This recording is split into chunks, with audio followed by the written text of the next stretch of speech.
All right, here's the first step of building your business plan. Select the department you'd like to get active here. So there's several of them down here.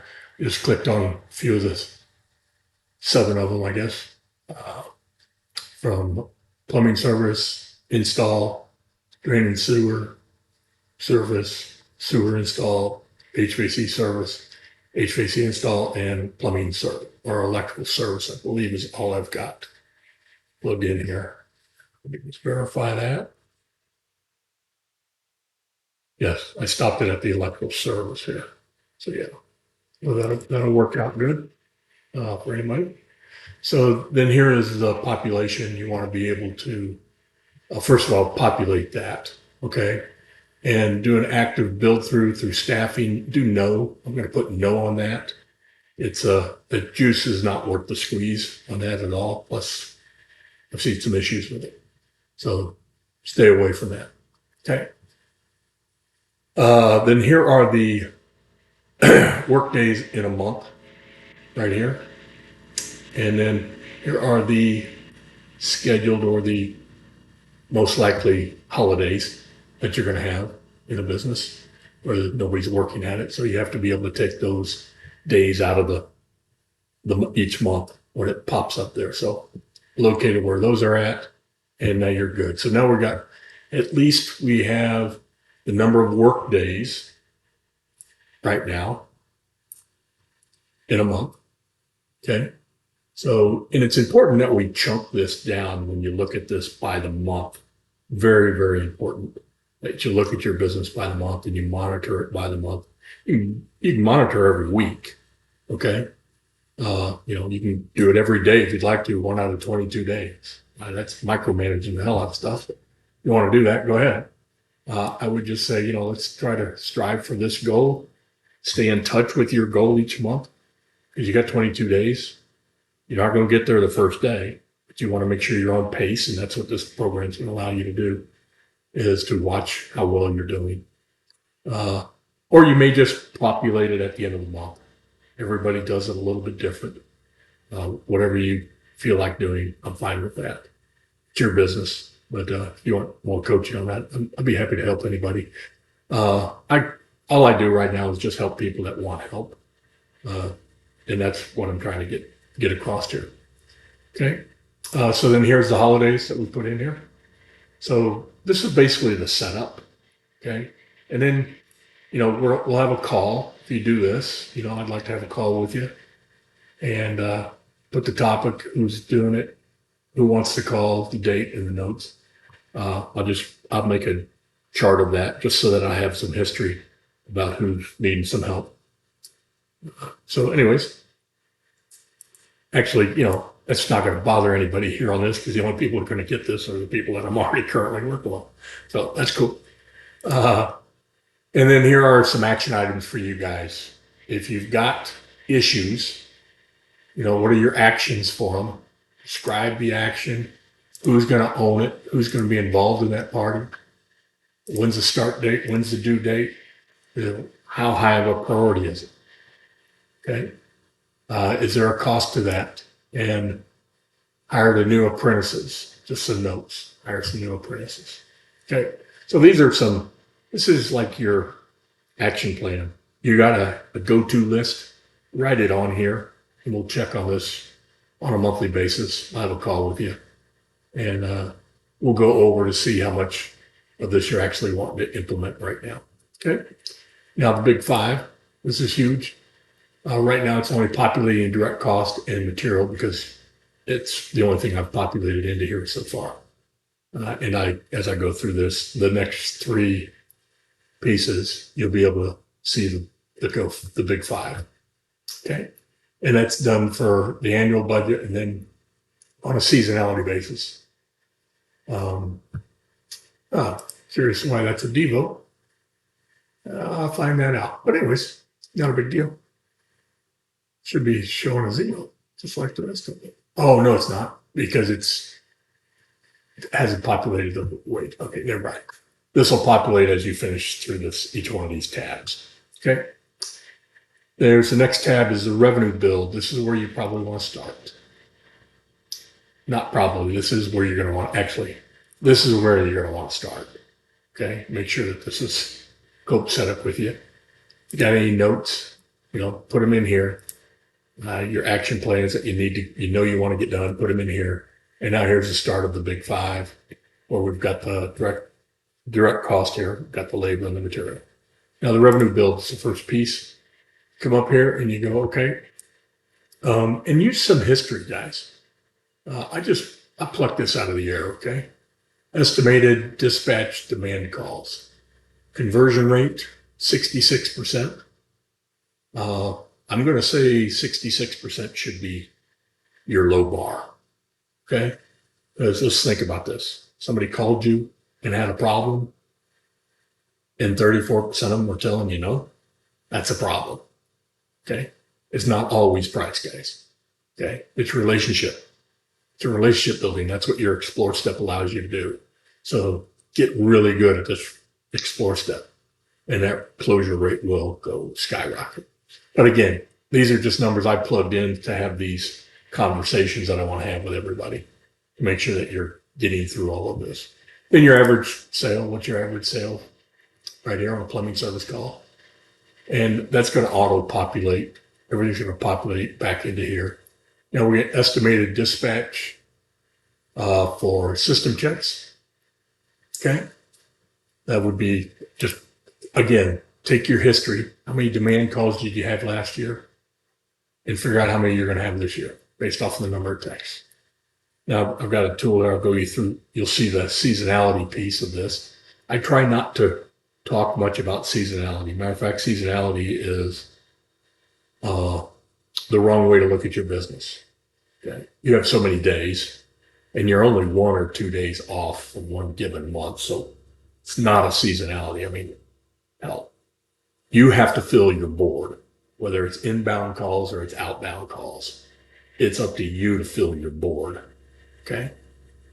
Don't say the weather is terrible. That's bullshit. We have system checks for everything. Okay?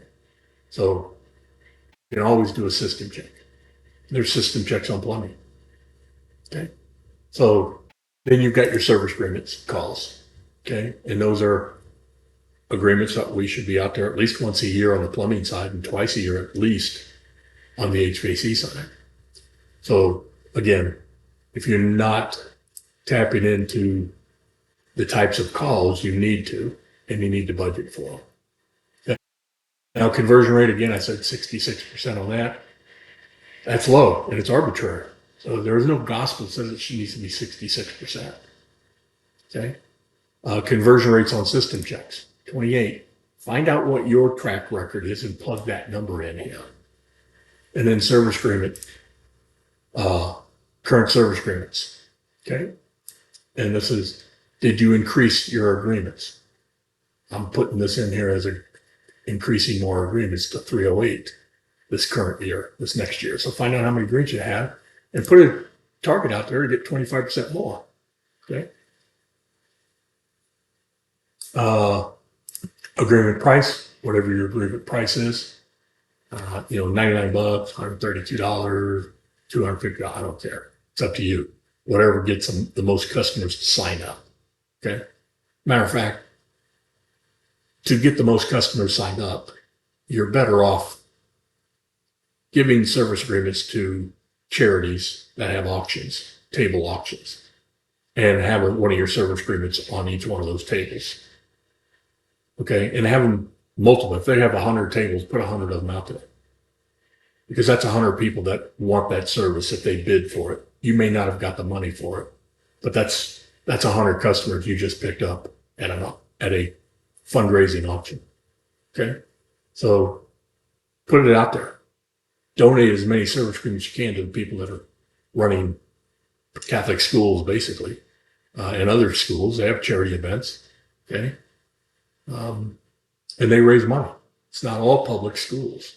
Public schools don't give a rat. But, they're given everything by the government. They're trying to get all the money by the parishioners of the people that go to that same school, right? Then you got your average sale.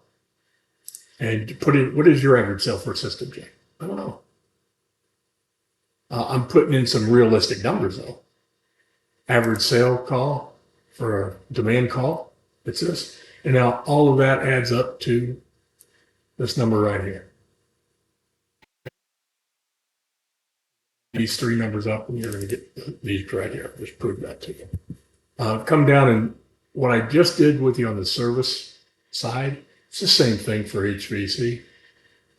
Plumbing installs, okay, a little different. You got marketed leads and you got some system check leads or deferred leads from your technicians. Okay. Might get 89 of them, whatever it may be. Conversion rates on those, obviously these are going to close a lot better. I don't know what a plumbing install is, unless you're talking about sewer install. Plumbers in my world did plumbing work. Okay, all plumbing work. If it was a repipe of some sort, that would still be a plumbing service job. I never looked at it as a plumbing install because there wasn't enough of that. So my service techs were capable of repiping homes, okay? Crawl spaces especially. Anyways, those are just my ideas. Marketing lead for an install, you know, that type of deal, a repipe, it's not unreasonable to get $10,000 out of it. Again, I'm throwing these numbers out there as an example. Average sale, $10,000 on another plumbing service lead. So these are just different types of leads that you're getting these average sales from, but the average sales should most likely be the same. Okay. One is a conversion rate from a marketing lead, was the conversion rate from a technician generated lead. And then you got some from service agreement customers. Okay. So those are piled up together. As you come down here, you've got the drain service. So plug in your call count, your conversion rate on drain service. Bottom line is if the customer called you up because they had a backup drain, it's 95% going to be open. That customer's not going to leave you with a sink not draining. Okay. Average sale demand calls. I just threw this number in. I don't know why $3. I have no idea. Yeah, I should, because I think it's funny. Man. So then we get this revenue out of it. I'm not sure how we got that kind of revenue out of it. So this gives 95 converted calls times 3 for $3. That gives me the 285. That's right. So yeah, woo! Obviously, that's a error. Okay. But you can fix that because I'm going to send you this sheet.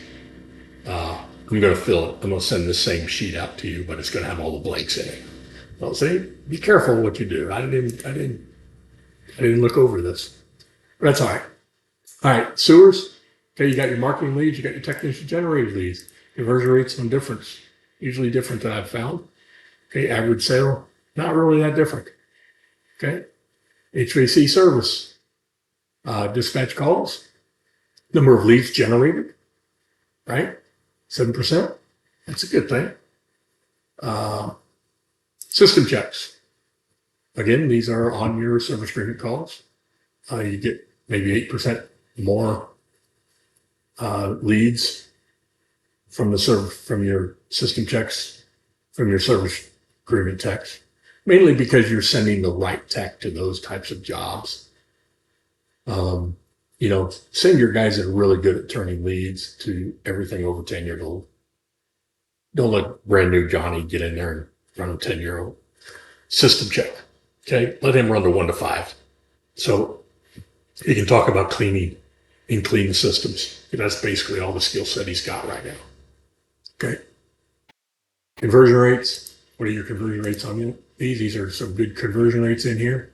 Service agreement obviously is a 0 conversion rate because it's us. They've already prepaid for it. Okay. And it's probably a $99 agreement. Okay. Then in here, you've got your marketing leads and then your home show leads, and then you've got your technician generator leads. Again, what is the closure rate between all those? I have found 0 in I haven't done too many home shows either though, so that could probably be why. If you do a lot of home shows, hopefully you do better than I did.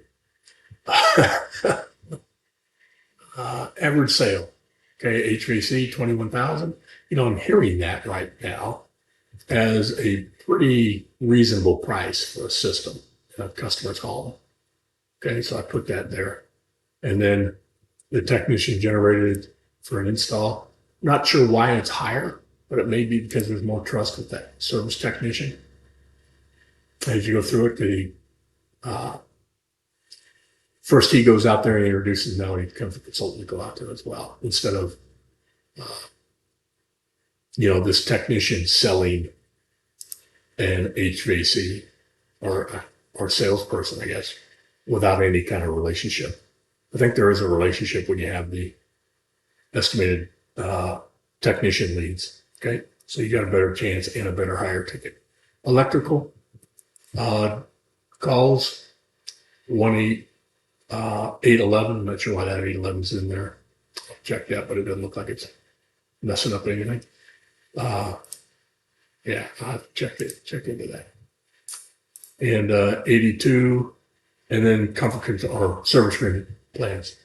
You can sell service agreement plans for anything. Plumbers sell more HVAC plans than anything. If the plumber will just offer it. Okay. I say that because I was a plumber and I was getting into the HVAC world.